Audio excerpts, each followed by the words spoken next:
Pemirsa, pembangunan jalan penghubung dalam proyek Bali Maritime Tourism Hub (BMTH) yang akan menggunakan lahan mangrove Tahura Ngurah Rai mendapatkan respon dari 3 LSM pemerhati lingkungan.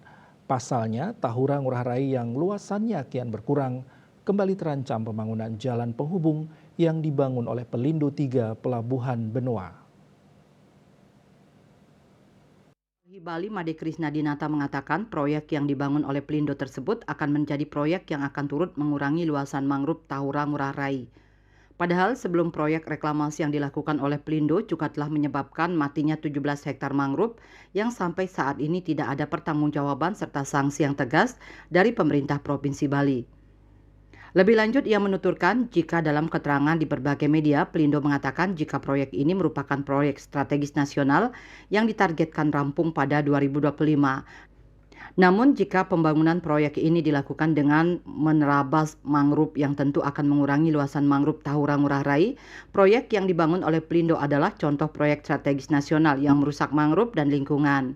Krisna mengatakan seharusnya proyek strategis nasional dijadikan landasan sebagai proyek yang tidak merusak mangrove, bukan malah sebaliknya menjadi legitimasi jika mangrove boleh diterabas atas nama proyek strategis nasional.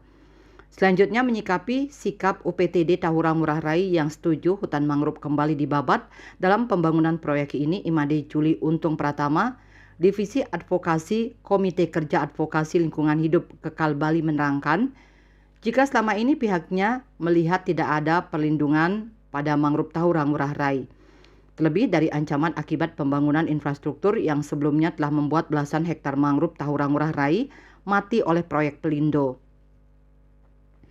Sekjen Front Demokrasi Perjuangan Rakyat Frontier Bali, Anak Agung Gede Surya Sentana Bali juga menyoroti keberadaan Tahura Ngurah Rai yang selama ini digadang-gadang sebagai percontohan oleh Presiden Joko Widodo, bahkan kerap dijadikan showcase dalam hajatan internasional seperti KTT G20 tahun lalu. Bahkan mangrove Tahura Ngurah Rai disebut merupakan komitmen Indonesia untuk memitigasi perubahan iklim yang mendapat atensi baik nasional maupun internasional. Cita Maya, Bali Post melaporkan.